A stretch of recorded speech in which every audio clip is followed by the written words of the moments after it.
Hi, it's Leanne. I'm here sharing my album that I made. I did one quite a few years ago. It's going back maybe 6 years, maybe five. I did one, my first one, and it looked okay, but it was my first one, and it's right here. I kept it all these years, and it turned out not bad, but I just gonna give a quick flip through, but this is the one I did. I did with two collections from Mind's Eye, I think it is. And I followed my sister Scrapbooker's tutorial for Paper Bag Vertical album.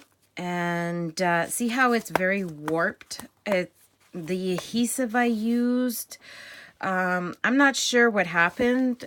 It just very warped and nothing really glued down perfectly. And I had embellishments from my stash and stuff, and I finished it off with all these embellishments. It became a very bulky album. I guess my new one that I just made is pretty bulky too. But yeah, it turned out nice, but like I said, it was my first one ever, and you could see how warped all the pages are. And I know it's because I put a lot of 3D embellishments in there, but I think most of it had to do with the adhesive I was using. I just stuck a charm that I found at Walmart on one of the tags from that was a few years ago. See, I even lost one of the beads right here, but and I just used this ribbon to tie it up, and I just kind of put it away and never did any other albums again. And then I just kind of was going through YouTube and came across the video that I had done years ago. It came back up in my feed for some reason, I'm not sure why, and it got me kind of like, oh, I should try doing that again.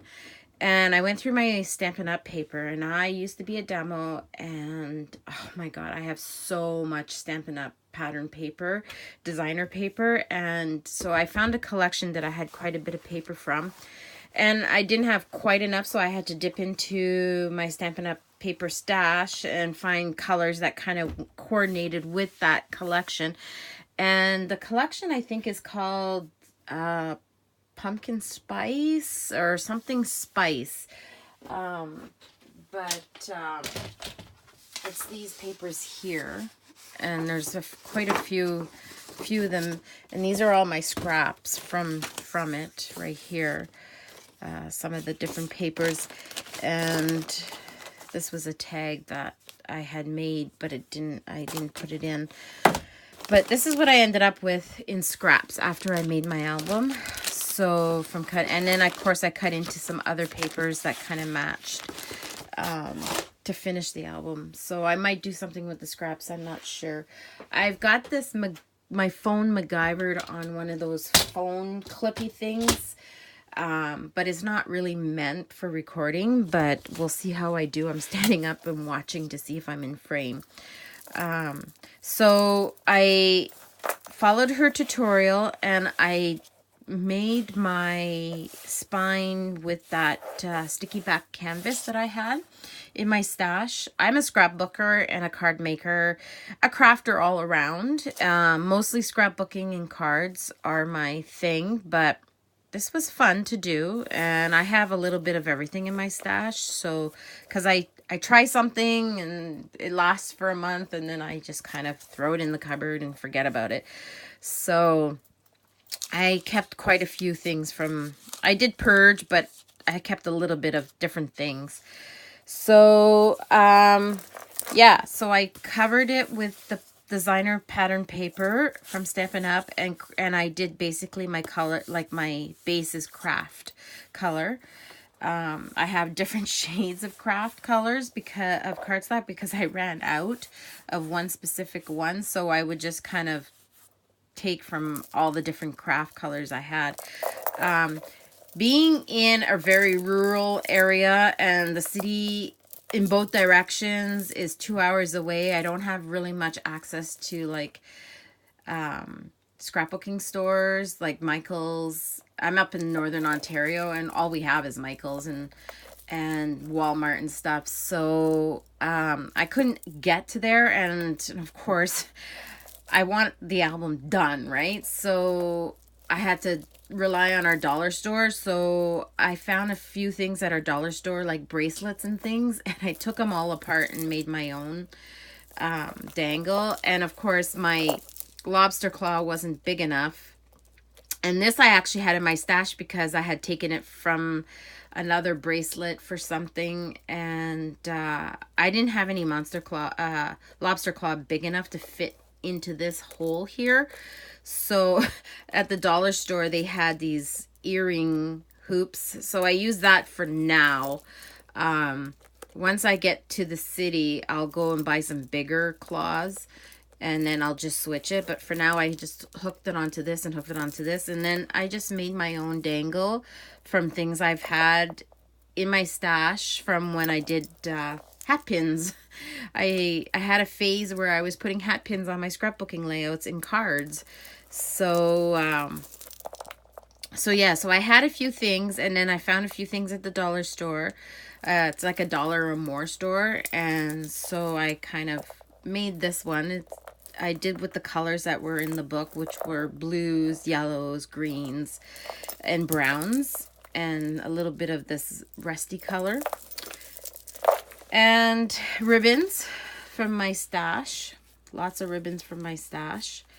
And then to close my closure, because I don't have much, and there's nowhere to buy anything, and I would have to order online and wait a few weeks for everything to come in. Even though I have Amazon Prime, it still takes me at least 4 or 5 days before things show up to my house.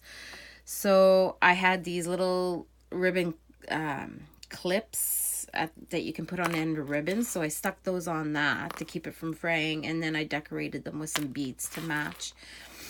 At the dollar store they had a bag of mixed glass beads, so I bought that too, with a couple of bracelets, and just took those stretchy bracelets that you can wear around your wrist.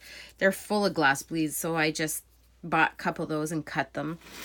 And then I bought a chain, like an actual necklace, and it was just this chain, and I just took the chain apart and made the different lengths to go on it. So yeah, you got to use your creativity here. And then these are just your basic simple scallop punch flowers.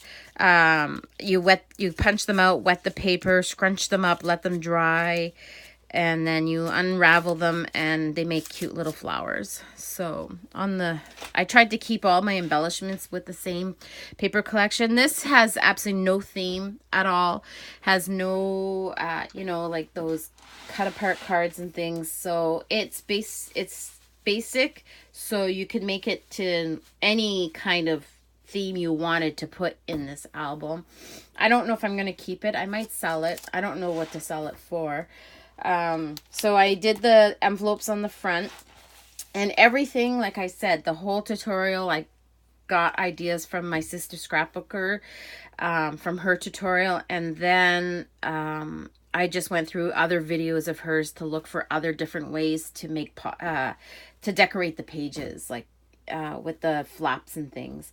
So I did, what do you call these? Tags, I guess. And I I put some journaling paper on that side, so you can put a photo here. And a lot of them I decorated with my Stampin' Up! Brads. It was a great way to use up stuff I had in my stash. A lot of these tags and shapes I cut out on my Cricut and my Silhouette. So this one here, it's got lines so you can journal. And then you can put a photo here.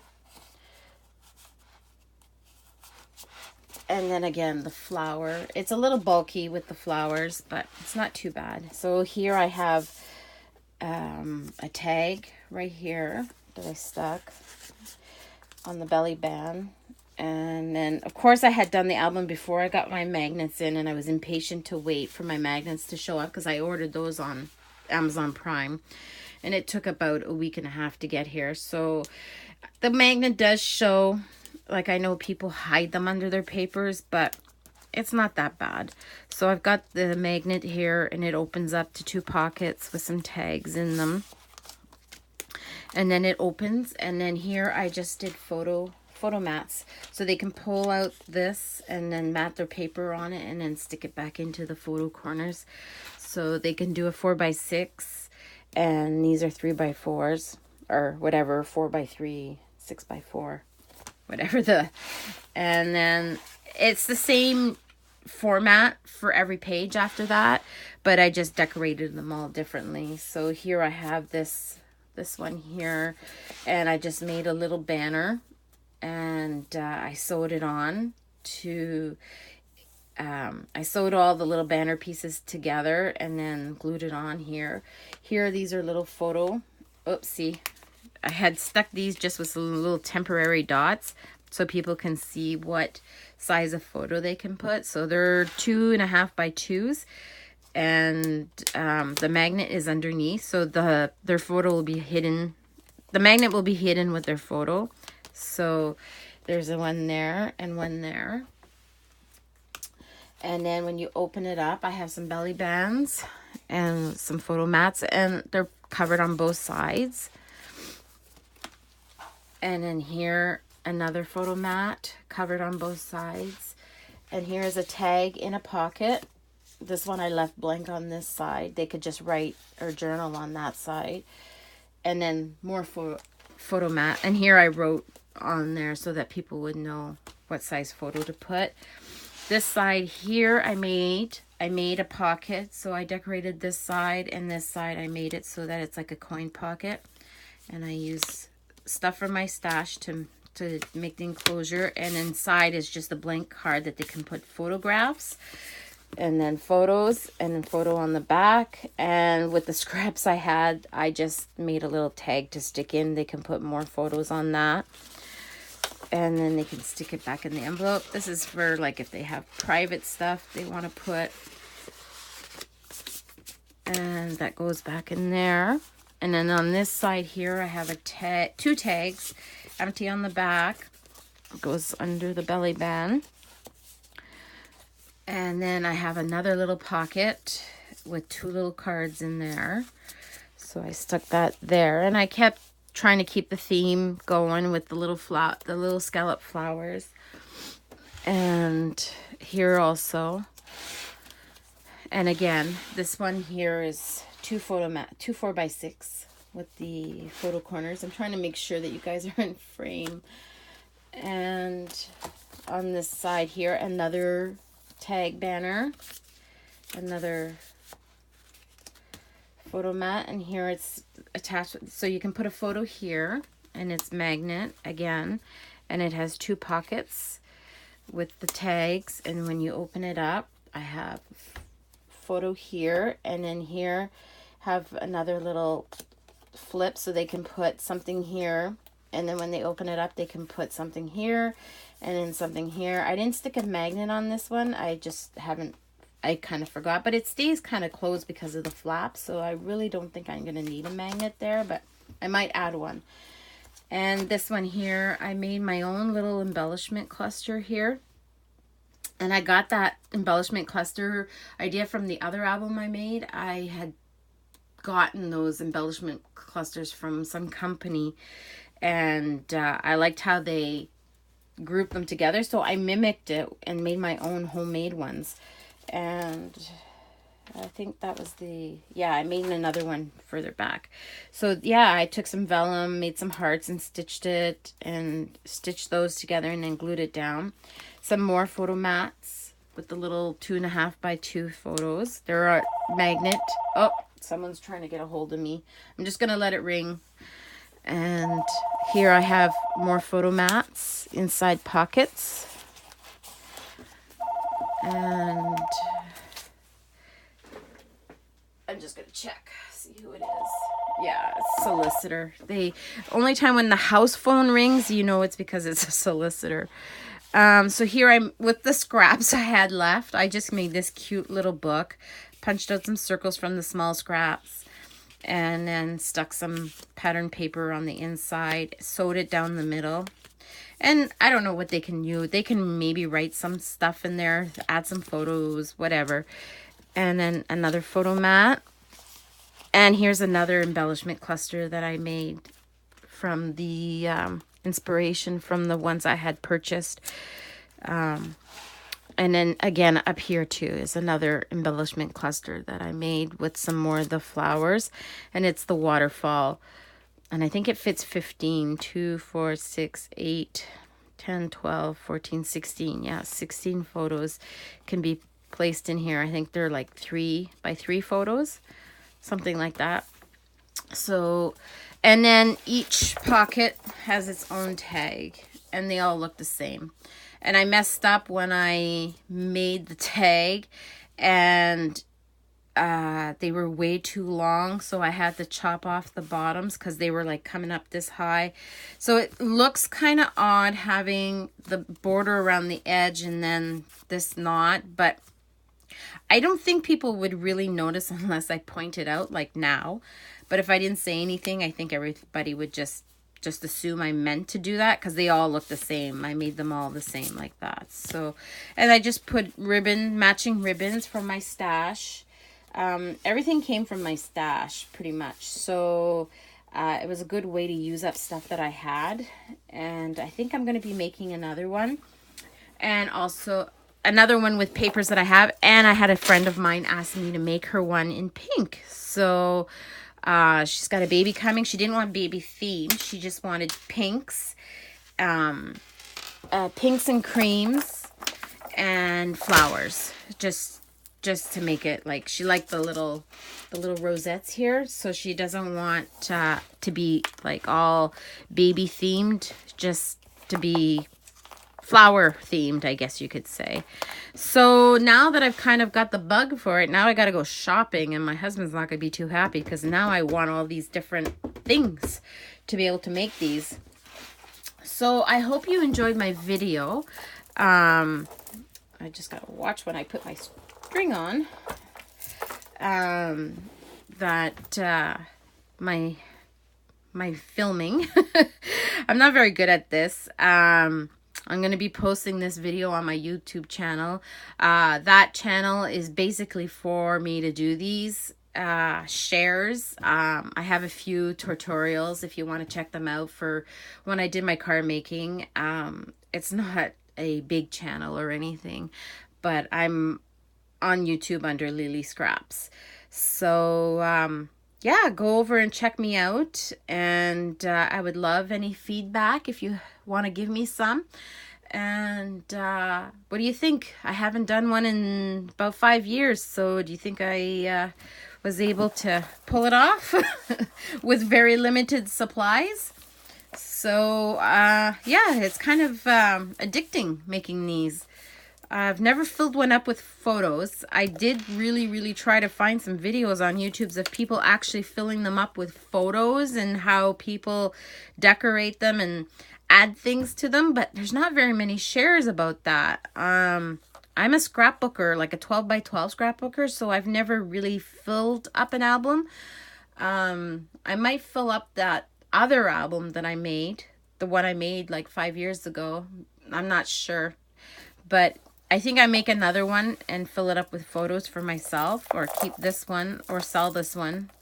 But yeah, practice makes perfect, eh? All right, I really like these dangly charms. They're kind of addicting to make. I think I might make another one just for the fun of it. Okay, so take care and thanks for watching. Bye.